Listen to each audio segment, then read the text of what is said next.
What's up, everybody? Tweeting and coming at you today. We got another One Piece chapter review, and it's One Piece chapter 1066, man. And man, we're really everything is starting to come together, and everything's just connected, man. That's all I gotta say. Like, well, this is just a wonderful chapter, and we're digging more into the history of a lot of things in this chapter. But if you guys can't do me a favor, dislike the video, comment down below, subscribe to the channel. We'll have more One Piece content coming up. I also do play the One Piece TCG, and I've been playing that game. I'll be doing some more videos about that as well. If you guys, like I said, just turn on the notification bell, subscribe, dislike, comment down below, and you'll get some more. You'll see some more of that content, and if you're interested in that as well. But yeah, this chapter, I mean, it's just amazing. We finally get the reveal of Dr. Vegapunk's character and how he looks, and one thing, He's got these short little legs, but he's got this long, huge head, man. That's just it's just how big his brain is, right? You know what I mean? Like, they've always said people with big heads, have a bigger brain or whatever. I mean, granted, that's what people say, but, it is what it is. With him being the smartest person on the planet, it makes a whole lot of sense. But his, character design is hilarious.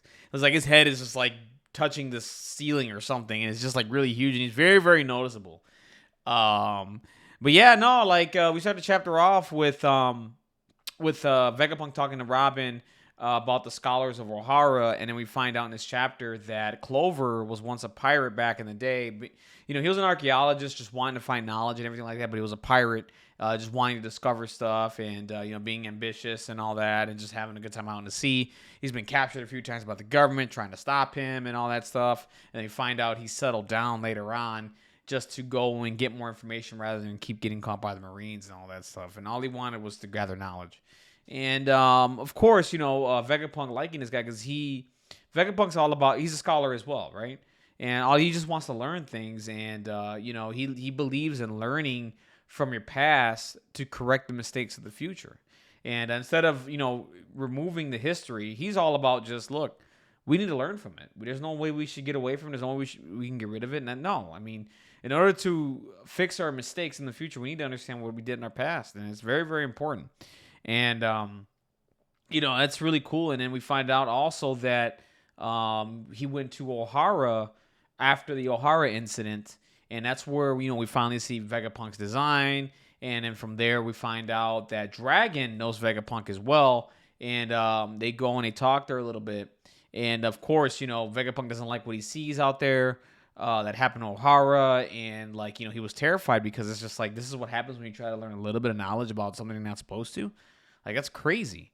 And, in his mind, and granted, he works for the government. And, his thought process is that there's some people in the government that he can trust. And, they're not everybody in the government thinks this way. And, that's his thought process. You know what I'm saying? And, of course, we find a little about Dragon. Dragon's nah, he doesn't feel like anybody in the government is that way. He despises them for whatever reason. He can't stand them. And, he lets Vegapunk know, nah, man, I'm from here. I'm going to create my army. And we're going to go and we're just going to take down the world government one day. And that's just it. And now how Dragon knows Vegapunk, I still think it's out there that Dragon was a Marine member because, with his father being a previous Marine. I think Garp raised Dragon to be a Marine, and he joined the Marines, and then from there didn't like what was going on and wanted to change, just wanted to get rid of the government. Whatever happened, and now he set his path that way to take them down. And from here we find out that Dragon formed the Revolutionary Army after going to Ohara and seeing how everything was destroyed and meeting with Dr. Vegapunk. He formed the Revolutionary Army with Ivankov, Bartholomew Kuma, and him. And from there, they've been a nonstop force ever since. So that's really interesting. That's crazy that Ohara is tying into this now.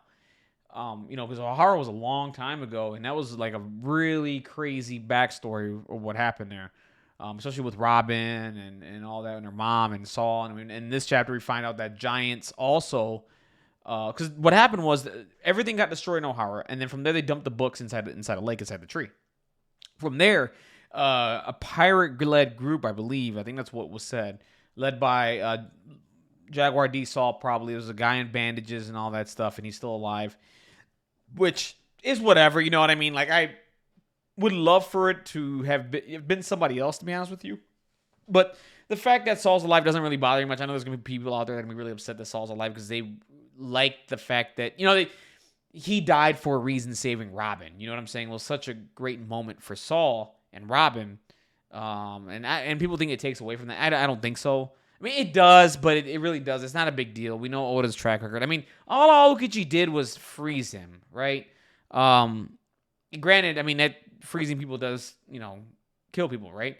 But with One Piece and its powers and all that stuff, I mean, he could have survived that. Or Aokiji could have just helped Saul right afterwards and defrosted him or something like that and just let him live. So there's a lot of possibilities, okay? And this doesn't bother me much. But Saul's still alive, and he sees that they were collecting the books. And from there, they brought the books over to Elbaf and preserved all that information. And then from there, Vegapunk read those books, and this is how he designed Egghead Island. Basically remembering all that knowledge because he's just a genius. He read all those books and just remembers everything. And, this is just crazy that Ohara ties into everything. Like, with this arc and man, like we're like, I don't know, like 800 chapters later, and it just ties to that. It's insane. I guess the amount of detail and the amount of like planning Oda has done for this story is just absolutely insane. And then from there, we get from there. The group is, after the story's been told, Shaka's taking them to another area where he's going to show them something. We don't know what that is yet. We'll find out next week. But yeah, and then from there, we just cut to the other part of this chapter where Luffy's there with the giant robot and they're trying to get it to work and all that stuff. And then from there, we see, Luffy just trying to turn it on or whatever, just be funny with it. All of a sudden, it just makes a noise, and then we see Dr. Vegapunk like stuck inside the machine. I mean, inside the robot. And, we finally see his design now, and he's a little bit older. His head has shrunk. It looks like he has an apple on his head. And this is what I'm thinking. I'm thinking the reason why his head is that small now, I think when he designed the 6 other Vegapunks, he possibly split up his brain into all these other Vegapunks, and it shrunk his head down to a certain size, and we can see like he has like this apple thing on top of his head that's just like covering it or whatever. And that's what I think happened here. That's why I think his head has shrunk significantly, because he split up his brain into other avenues, into these other 6 Vegapunks, and that's why his head is so small. But yeah, from there, we see that, and that's pretty much the end of the chapter. I love everything about this. I mean, the fact that Ohara's tying back into this is insane. I can't wait to see where this arc is going. I think we're heading to Elbaf next, right after this, to go and meet up with Saul and catch up with all the knowledge, and then we're gonna get some more information on the Revolutionary Army and Dragon. I'm thinking we're gonna get more of his backstory in this arc. There's just so much going on right now, and I can't wait for next week. I mean, this whole arc has been amazing, and all these revelations that are coming around, it's just phenomenal, man. And it just reminds me that we are in the final arc of One Piece, and one day this will come to an end, and the way this is being handled is done really, really well. So anyways, guys, that's it for me, guys. That's it for the chapter. I loved every second of it. Honestly, those were the most important parts I wanted to talk about. Yeah, loved it. Let me know your thoughts down below, about this chapter and about the Ohara incident. And do you think Dragon was a Marine at one point, and that's why Dr. Vegapunk knows him, or is there some other way they know each other? Let me know your thoughts down below, guys. And the fact that Jaguar D. Saul is alive, let me know your thoughts about that as well. And the Giants picking up the books and taking them to Elbaf, is that where we're headed next, right? I mean, I'm thinking that's where we're going. We have to be, right? But yeah, guys, that's it for me. Have a wonderful, blessed day. Keep reading One Piece. I'll catch you on the next one. Bye.